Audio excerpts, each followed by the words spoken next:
नमस्कार, मैं संजीव कुमार आज वैशेषिक दर्शन को संक्षेप में प्रस्तुत करने का प्रयास करूंगा। पदार्थ वे सब वस्तुएं जो अस्तित्ववान हैं, जिन्हें नाम दिया जा सकता है और जिनमें ज्ञान का विषय बनने की क्षमता है, पदार्थ है। ज्ञेयत्वम अविधेयत्वम पदार्थत्वम। भाव पदार्थ 6 हैं: द्रव्य, गुण, कर्म, सामान्य, विशेष, समवाय।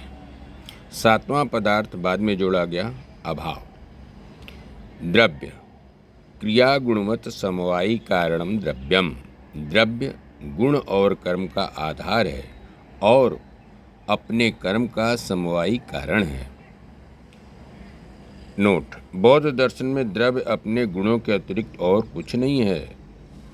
द्रव्य के 9 प्रकार हैं: पृथ्वी, जल, अग्नि, आकाश, वायु, दिक्, काल, आत्मा, मन।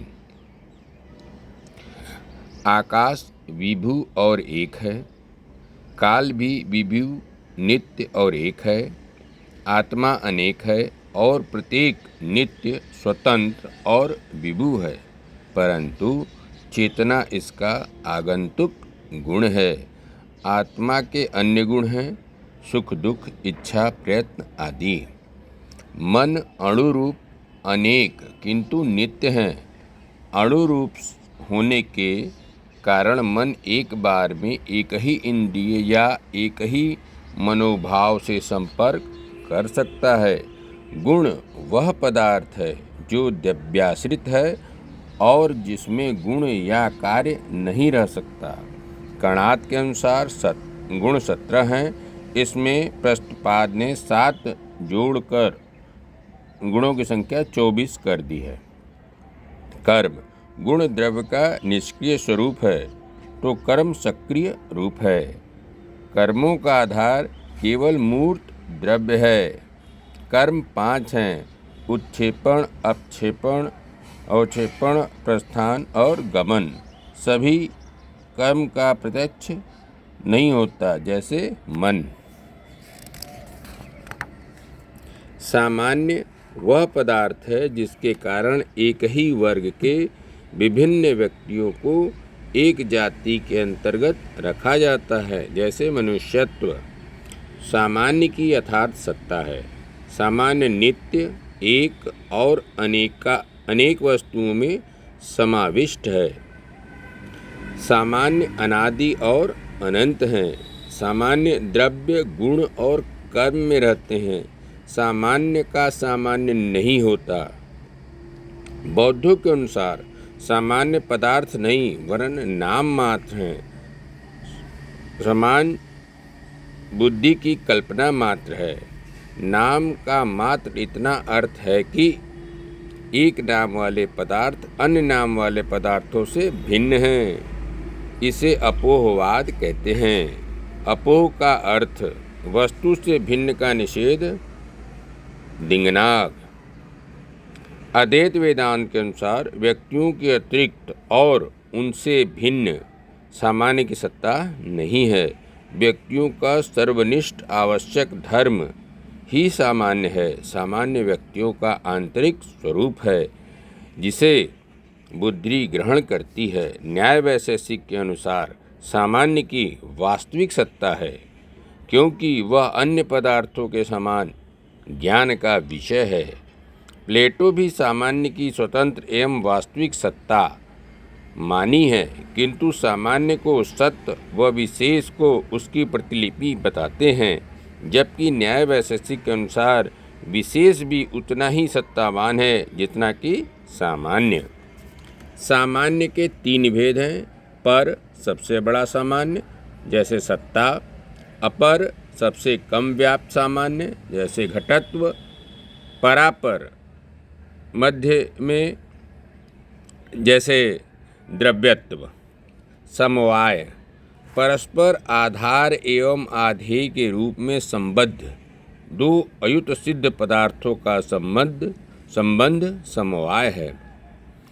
भेद युगल पंचक के रूप में है: अवयव अवयवी संबंध, जैसे तंतु और पट; द्रव्य गुण संबंध, जैसे पुष्प और सुगंध; द्रव्य कर्म संबंध जैसे जल में गति, सामान्य और विशेष का संबंध जैसे मनुष्य और मनुष्यत्व, विशेष एवं नित्य द्रव्य का संबंध जैसे प्रत्येक परमाणु अपने विशेष से समवेत होता है। नोट: नित्य द्रव्य अनंत है, अतः उनके विशेष भी अनंत हैं। प्रत्येक विशेष स्वभावतः व्यावर्तक होता है। अभाव: प्रतियोगी ज्ञानाधीन ज्ञानो अभावः। घट ज्ञान के बाद ही घटाभाव का ज्ञान होता है। अभाव के प्रकार: संसर्गाभाव, जिसके अंतर्गत प्राग भाव, प्रध्वंसाभाव, अत्यंताभाव आता है। अन्योन्याभाव, जैसे घट पट नहीं है।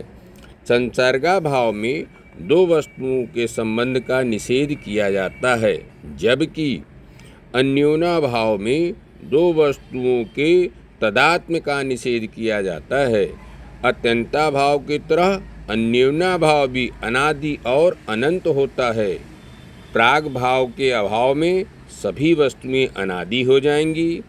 प्रध्वंसा भाव के अभाव में सभी वस्तुएं नित्य हो जाएंगी और अन्योन्या भाव के अभाव में सभी वस्तुएं परस्पर अभिन्न अर्थात एक ही हो जाएंगी।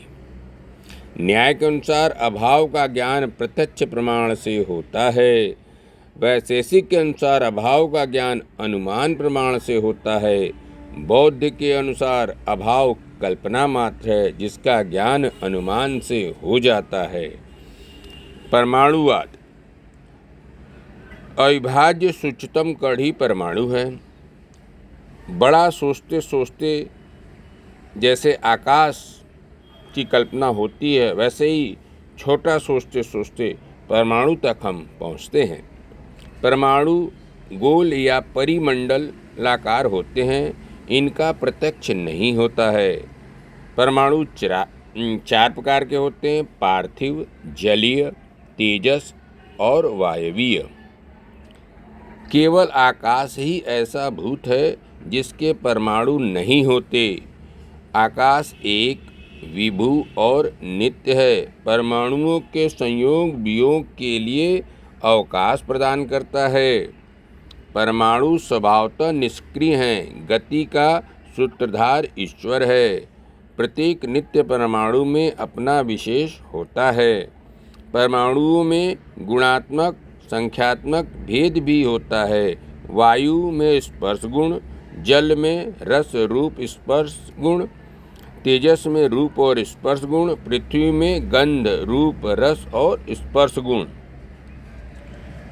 परमाणु स्वभावतः निष्क्रिय होते हैं। ईश्वर अदृष्टानुसार कर्म फल भोग कराने के लिए परमाणुओं को गतिशील बनाता है। सृष्टि प्रक्रिया में पहले दो परमाणु जुड़कर द्व्याणुक बनाते हैं, पुनः तीन द्व्याणुक मिलकर त्रयाणुक बनाते हैं। त्रयाणुक सूक्ष्मतम दृष्टिगोचर कार्य द्रव्य हैं। सृष्टि और प्रलय चक्रवत चलता रहता है। दो प्रलयों के बीच जो एक सृष्टि होती है उसे कल्प कहते हैं। जगत के नित्य पदार्थों आकाश, दिक्, काल, मन, आत्मा और भौतिक परमाणुओं की न सृष्टि होती है और न संहार। प्रत्येक प्रलय के समय परमाणु द्रव्य कर्म संस्कार बचे रहते हैं, जिनके आधार पर पुनः सृष्टि होती है। नोट: बौद्धों के अनुसार परमाणु कल्पना मात्र हैं। धन्यवाद। नमस्कार।